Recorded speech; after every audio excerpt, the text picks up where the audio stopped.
今天我们要去南阳，听说南阳是一个诸葛亮的家乡。然后我们现在在火车上，这一趟火车的人特别的少，然后空位置都是特别的多。然后现在已经是中午12点，准备吃饭。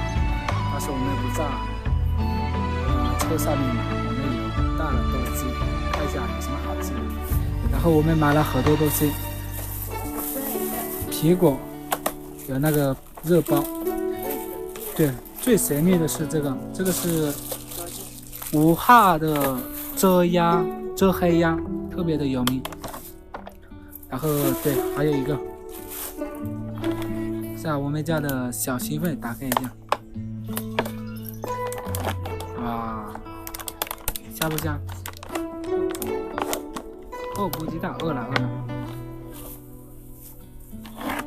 哇，对。然后这个是豆干，两个都是武汉的特色。对，全部打开完，应该一下子就吃完了吧？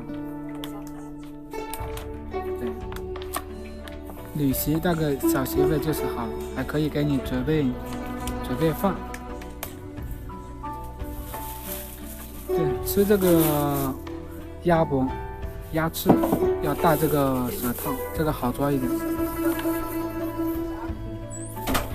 这个是武汉的特色，一定要尝尝。好吃吗？能有得到吗？有肉吗？有吗？味道还行吗？哇，这个是特色，我都不记得，流口水了哇！吃一个。啊，这个是微辣，这个是关注就会说的。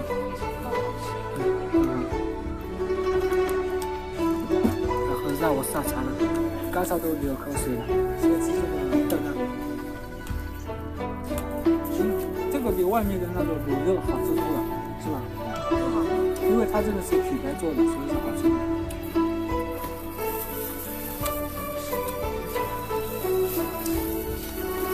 最主要的是这个是买了多少钱